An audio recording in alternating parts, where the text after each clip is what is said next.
Good morning बच्चों। Last class में हम लोग क्वथनांक के उन्नयन के बारे में पढ़ रहे थे। ठीक है, क्वथनांक के उन्नयन में अपन ने कुछ डेरिवेशन अपन कर रहे थे, छोटा मोटा डेरिवेशन कुछ अपन ने सोल्व उसको कर लिया था। तो कल अपन ने डेरिवेशन को कहाँ खत्म किया था वो भी अपन देखते हैं। देखो अपन ने लिखा था कि क्वथनांक में उन्नयन डेल्टा टीवी बराबर के इंटू विलय के मोल अपॉन विलायक के मोल। यहां तक हम लोगों ने कर लिया था। अगर आप कल के वीडियो को चेक करेंगे तो यहां तक अपना कंप्लीट हो गया था। अब अपन इसके आगे स्टार्ट करते हैं। तो इसके आगे जब अपन स्टार्ट करेंगे तो देखो इसका फॉर्मूला लगा हुआ एन विलय।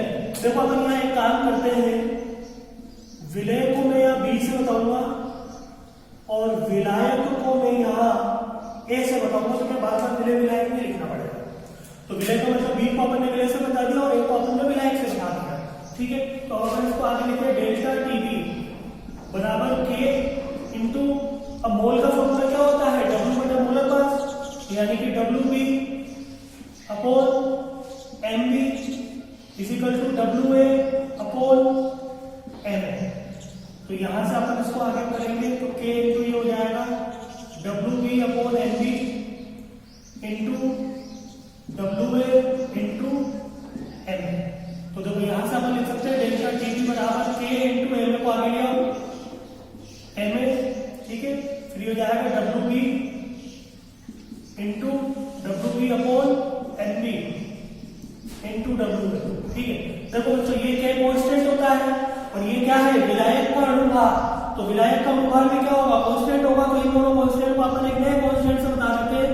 डेल्टा टीवी बराबर हो जाएगा K B into W B upon M B into W A. ठीक है,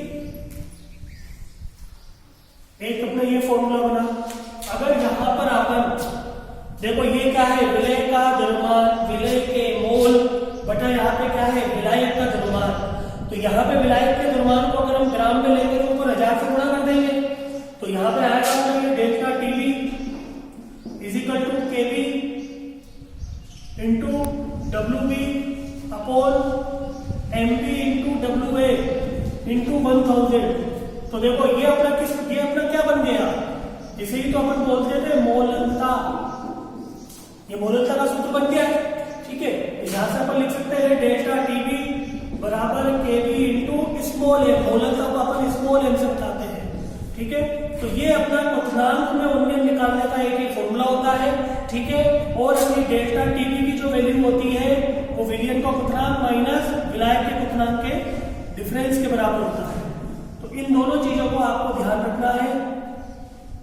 यहां पर केबी जो होता है उसे अपन बोलते हैं मोलर उन्नयन स्थिरांक। केबी क्या कहलाता है यहाँ पे, मोलर उन्नयन स्थिरांक। ठीक है, तो अब इन चीजों को आपको बता दीजिए। ये फाइनल अपने फॉर्मूले निकल करके आए हैं, इनको आपको डायरेक्टली याद रखना है। ठीक है, अब इसमें किस प्रकार के प्रश्न अपने बन सकते हैं वो मैं प्रश्न आपको एक बार करा देता हूं। ठीक है, तो इनको मैं अभी मिटा रहा हूं, इनको जब तक आप लोग लिख लो।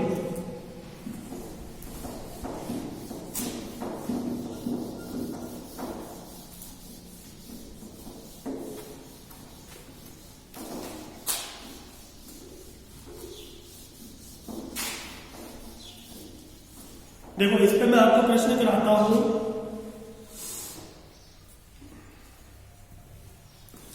पहला प्रश्न है, अपन क्या लिख सकते हैं, 18 ग्राम ग्लूकोज को 1 किलोग्राम पानी में मिलाकर 1 किलोग्राम पानी में मिलाकर विलयन बनाया गया। तो इस विलयन का क्वथनांक ज्ञात कीजिए। तो इस विलयन का क्वथनांक ज्ञात कीजिए।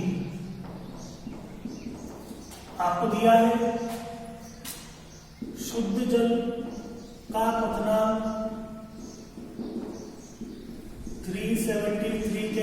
ये आपको दिया हुआ है, ठीक है। और के भी दिया हुआ है जल के लिए, वो होता है 0.52 केल्विन किलोग्राम मोल इनवर्स। ये क्या हो जाती है, इसकी यूनिट हो जाती है। तो ये डाटा आपको दिया गया है और आपसे विलियन का पूर्णांक इसने पूछा है। तो देखो बच्चों, विलियन का पूर्णांक अपन यहाँ पे लिखेंगे। सबसे पहले अपन डेल्टा टीबी को निकालते हैं। तो डेल्टा टीबी बराबर क्या होता है, केबी इंटू मोलरता। ये फॉर्मूला भी मैंने आपको बताया। अब अपन यहाँ पे देखेंगे delta TB physical to KB into मोलरता क्या होती है, विलय के मोल बटा विलायक का द्रव्यमान किलोग्राम में, ठीक है। तो अब यहाँ पे देखते हैं हमको क्या क्या दिया हुआ है। तो देखो केबी की वैल्यू हमारे पास में है 0.52 केल्विन किलोग्राम मोल इनवर्स, ये हमको दिया हुआ है। विलय के मोल, विलय क्या है बच्चों अपना यहाँ पे, ग्लूकोज। तो ग्लूकोज के मोल कैसे निकालेंगे, ग्लूकोज का द्रव्यमान अपन को 18 दिया हुआ है और इसका अनुमान कितना होता है 180। याद होगा आपको C6H12O6 ये ग्लूकोज होता है। इसका जो अनुभार होगा वो हम पहले भी कई बार कर चुके हैं, वो 180 होगा। तो अपन ने क्या किया, ग्लूकोज का द्रव्यमान में इसके अनुभार का भाग लगा दिया। तो ये तो आगे अपने पास में विलय के मोल, विलायक का द्रव्यमान। तो विलायक का द्रव्यमान क्या दिया हुआ है हमको, बिल्कुल दिया हुआ है। विलायक क्या है, अपना जल है, और पानी कितना दिया अपन को 1 किलोग्राम।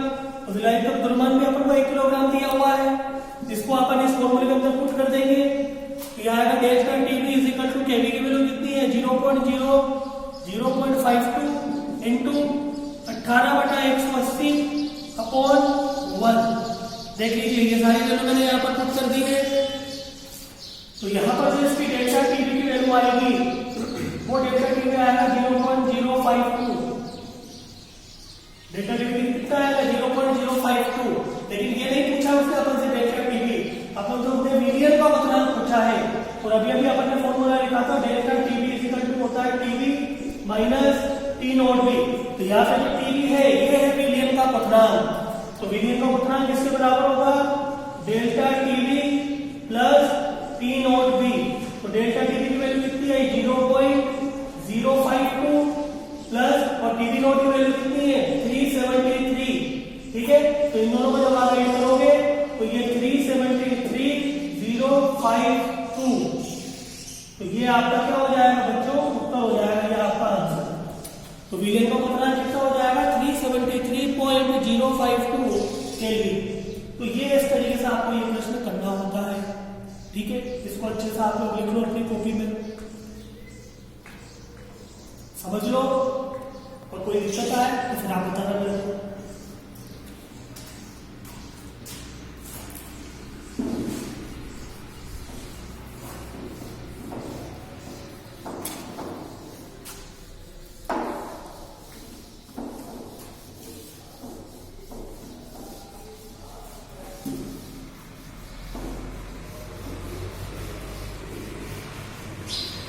ठीक है, तो ये अपना प्रश्न कंप्लीट हुआ।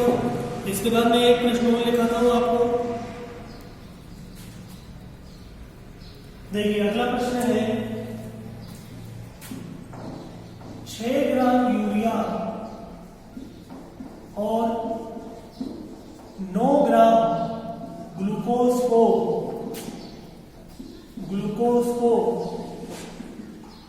3000 ग्राम पानी 3000 ग्राम पानी में मिलाकर विलियन बनाया गया।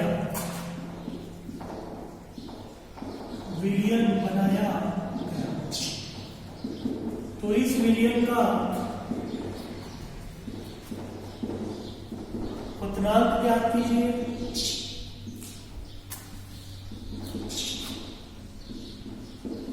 इस विलियन का क्या करना है बच्चा, आपको क्वथनांक ज्ञात करना है। आपको इसमें दिया गया है शुद्ध जल का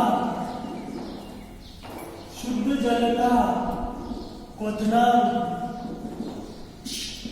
100 डिग्री सेल्सियस और केवी की वैल्यू है 0.52 केल्विन किलोग्राम मोल इनवर्स। ठीक है, तो ये आपके सामने एक प्रश्न है, इनको आपको ट्राई करना है। इसमें देखो विलय कौन है अपना, विलय है अपना यूरिया और ग्लूकोज। ठीक है, तो आपको इस प्रश्न की आपके लिए होमवर्क हो गया। ठीक है, इसको आप घर पे बैठ करके ट्राई करना है। ठीक है, गलत हो सही हो कैसे भी करके इसको कोशिश करना ट्राई करने की। कल मैं इसको आपको हल करके बताऊंगा ये कैसे होगा।